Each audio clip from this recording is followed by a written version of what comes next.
Okay, so Ian, there is one thing I did not get to ask you during the main part of our interview that I thought might be interesting if you feel like commenting, and that is from all the years that we talked about back from when you first got into the oil services industry and all your experience there from the executive point of view and building up to that. And then much later, when you decided to work for trying to undo and reverse some of the damage that the industry was actually producing, what changed in your consciousness and how did that change come about? Because the reason I want to hear your insight in that is because I think it's that change of consciousness, how you actually understand things, that leads to a change in the actions in your life, and that could apply to pretty much anybody who's listening. It could indeed, and in fact, what I'm going to share with you, I know that there's probably many amongst your audience that will immediately acknowledge what I'm saying, and there will be others who dismiss it. And it's something that I would have dismissed probably 30, 40 years ago. Because obviously in the early part of my life, and you know, it follows a pattern. I mean, this pattern is well documented by the likes of Joseph Campbell in his works. But you know, up to the age of 40, then you know, I was absolutely locked into the physical, empirical, material realm. And you know, whilst I'd always embraced you know, intellectual curiosity and spiritual curiosity, you know, I mean, on the basis that if one can't definitively prove something, then one has to consider that it's still a possibility. Okay. So I had never been, you know, religious in any way, shape or form, but I'd always sort of maintained the possibility of something beyond our physical, empirical, material realm. And it was, you know, around about the time that I took the decision to leave the oil industry, and then I really became aware that I was effectively tapping into a level of consciousness that initially I found a little bit scary because it was a new experience. But this consciousness, you know, had a sense of humor, and that's probably what really got my attention. And I wanted to try, and I knew that this wasn't, you know, unique to me, and others must have experienced something similar. So, you know, I did do some research, and I was somewhat heartened to find that Jung actually had something very similar experience in his life. And in fact, he spent much of his professional life concerned that his colleagues might actually discover that a lot of his insight was gifted to him by this other level of consciousness, and he was never actually able to determine whether it was part of him that, you know, he had tapped into, or whether it was something external that was effectively communicating telepathically, and he could never answer that. But in his latter life, he actually drew a portrait of what he, or how he visualized this other consciousness. And what he drew was effectively an angel, and he gave it a name. It was Philemon or Philemon, I think, is in the US. But whilst I don't have a sort of visual image, it was certainly an educational consciousness. So once I sort of overcame the concern that I might be losing my mind, and I realized that this was helpful. And in fact, it was it was trying to guide me and lead me to research and asking pertinent questions, and then it was down to me to follow it up. You know, and my innate curiosity obviously got the better of me. And so I've been through, you know, probably about a 3-year period of making this adjustment. And of course, you know, there are others who have described this transition as the 1,000-day journey. And of course, in the indigenous societies, it's known as the midlife opportunity. In the West, of course, it's been demonized as the midlife crisis. And the establishment and, you know, its material hold does everything it possibly can to prevent anybody from exiting that iron grip of financial attachment. And so it wasn't something that sort of really happened overnight, but it started that journey, that curiosity, and then I sort of realized that there was opportunity. So basically, I came back from Central America, actually. I think I touched on in the discussion, in the immediate aftermath of 9/11. And when I came back from Central America, I had no idea what I was going to do in the UK, but I knew that I had to take the opportunity to accelerate my learning, because having sort of acknowledged that everything I thought I knew was probably wrong, then the onus was on me to then do the research to get to truth, as opposed to a construct that had been presented to me by the establishment. And so over the next few years, I accumulated a massive library, and really covering sort of every subject you could possibly imagine, from alternative history to mythology, to spirituality, to looking at works that had been channeled, and keeping an open mind on everything, and then using each piece of a jigsaw to, if you like, totally construct not a worldview, but a universal view. And what I've effectively embraced, if you like, is a view that there is way more to reality than our limited senses allow us to perceive. And if one practices and learns how to use the opportunities that affords, then it's amazing what you can bring about in terms of real change, not just in your own life, but also perhaps in the wider community. Mm-hmm. Yeah, exactly. So we have a lot more potential as humans than we're supposed to be aware of, I guess, right? Absolutely. And I mean, obviously orthodoxy tries to shut that down. Mm-hmm. And if one gets too far removed from orthodoxy, then you find yourself in a mental health institution.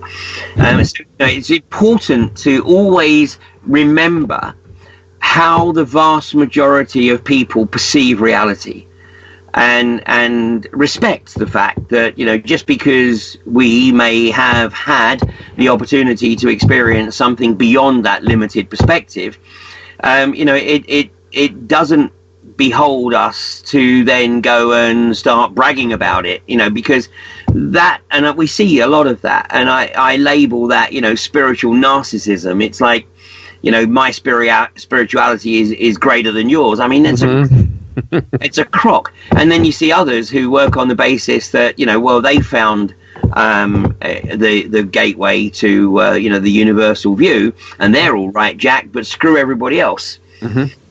Which is, in my opinion, equally selfish. They kind of missed the point of the whole thing at that. Exactly, they have. So having sort of effectively gone into my metaphorical cave for that 3-year period, then it was really a question of trying to work out how I was going to perhaps best use that newfound knowledge, experience, for what limited contribution I could make to the greater good, if you like. And I decided that it would be pretty how should I say, arrogant of me to think that I could actually determine how that would work, so I didn't.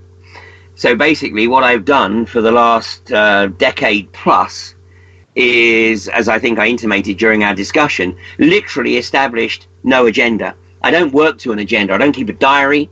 And most mornings I get up with absolutely no idea how the day is going to unfold. I find myself absolutely in different locations depending on, what I'm doing, whether I'm away sort of working on the conference or studying, or I'm on the front line of the anti-fracking campaign. But, beyond a sort of broad brush a desire to get involved in certain things, I don't actually have a specific agenda, and I certainly don't have an agenda in terms of the outcome. What I do is I make the best contribution that I feel I can or am able to, and work on the basis that the ultimate outcome will be organic, and it'll be what it'll be in terms of the learning experience that's provided for everybody involved.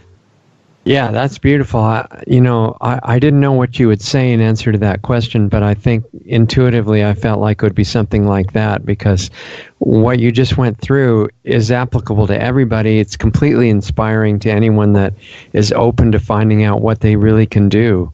And it reminds people that it doesn't come from something external that you find that you can use so much as something from within yourself that makes the whole world look different and brings all these possibilities up. So I think it's great. And I think also as well, I would have to say it's not something I went looking for. Right. As I approached my 40th birthday, which was 1996, I'd been living in the States at that time for a little over a year. I was still actually enjoying it in a perverse way. What I was doing in the oilfield services industry with Schlumberger in the US. I had, the great opportunity to travel extensively throughout the US, to meet some very, very interesting people. But at the same time, what was disappearing was my motivation to sort of keep doing what I'd been doing for the last X number of years, and I certainly didn't want to be doing it for the next X number of years. So I knew I was coming to this watershed, and then as events sort of almost fell into place where I wasn't particularly motivated to take my next assignment, and Schlumberger realized that and offered me the opportunity to take a bit of a break, which I did, and then sort of come October of 1998, the oil field was actually in a bit of a slump, and so it was a relatively painless mutual decision that it was time for me to leave. And like I said, at that time I had really no idea what I was going to do, how I was going to move forward. I just knew that my time in the corporate world was certainly coming to its conclusion. And so, like I said, it wasn't something that I set as an agenda. It was very difficult as well, because up until that point in my career, I had always felt to some extent that the ego, was in control. I mean, how arrogant can you get? And to come to the realization that actually the reality is that that's a somewhat limiting factor, because the ego actually knows jack. Yeah, exactly. Completely agree with you. And so once you can actually get yourself out the way, and in fact, even now, there's a phrase that I use sometimes when I get involved in something, and I just say, everything works incredibly well until the I, get involved. Yeah, I agree, and I think actually the ego knows a tremendous amount. It's just that it's all wrong.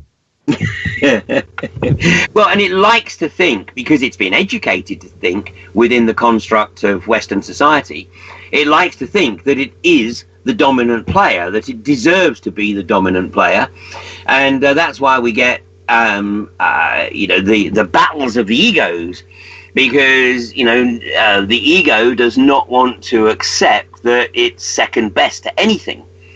And it's only when eventually the realization comes about, which coincidentally for most people tends to be around about the age of 40, that you actually have the opportunity to I won't say put the ego in its place, but for the ego to learn that actually to be a team player with everything else that's on offer is far more rewarding than being the arrogant horse that it has spent the previous 40 years being.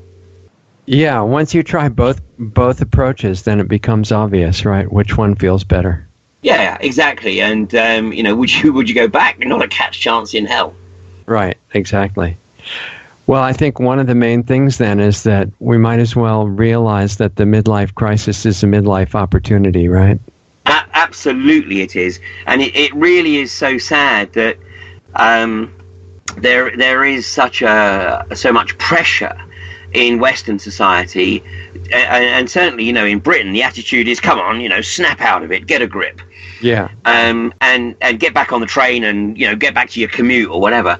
And in the US, I mean, one of the classic symptoms in the US in the oil industry was you could always tell when a guy was starting to go through this, because he would probably buy himself a Mustang or a Harley. Mm-hmm. And actually sort of probably start hanging out rather too much in some of the clubs in town. Oh. I mean, there were sort of the classic symptoms, if you like, that would indicate that the ego in that individual was going through some sort of existential crisis. Right. But the draw of the continued easy money, i.e. the salary, mm-hmm. was too great for them to break free of it. And so they absolutely missed out on that opportunity. Yeah. And also, you don't have, for people that are younger, you don't have to wait till you're 40 to start working on planning for your midlife opportunity. You can do it whatever age you are right now. Or if you think you missed it, you can still have it when you're older. Well, absolutely, of course. I mean, while you're still breathing, there's always that opportunity. Yeah. And it's also very interesting for me that there are young people coming through, whatever labels I know are applied to them, but there are young people coming through who have a level of awareness that would have been completely alien to me at that same age. I did an interview with a couple of young guys here in the UK a few weeks ago, and they're both in their late 20s, and their level of insight and awareness was truly awesome. And and in fact, by the way, at my forthcoming conference, there is a young lady that's going to be participating, and she's still in her mid-teens, and has a level of knowledge and awareness that I certainly didn't come even close to experiencing either myself or in others at the same age. Wow. Well, that conference is going to be exciting. Why don't we end with reminding people about how to find out about that, and also your regular website, anything that you want them to remember at the end like that. Okay, well, the website for the conference is alternativeview.co.uk. And this is a conference that will run for the first weekend in May in the UK. And, so you can see the speakers online there. And it's not just about having the alternative view. It's about bringing people together who not only already acknowledge that something is very, very wrong, but are motivated to get involved in some way, shape or form in bringing about the changes that we all know we have to see. Yeah. Because if we don't see those changes, then unfortunately the prognosis isn't very pretty. And my other, I would encourage people actually to go to my two YouTube channels. One is the YouTube channel of the Alternative View, and the other is my own, which is the YouTube channel of Ian R. Crane. Okay, great. And at some point, one of these conferences, it would be nice to figure out a way to live stream it all over the world so people could watch it even if they couldn't come. Yeah, maybe that's something that maybe in the future. In the future, yeah. Yeah. Okay. Well, thanks for the extra time, Ian. I really appreciate it. This is going to definitely get a lot of people thinking in broader realms, I think. And let us know how the conference goes. I'm sure it'll be great, and hopefully we'll talk to you sometime after that. Excellent. I appreciate the opportunity. Thanks, Richard. Okay, Ian. Talk to you soon. Take care. See ya.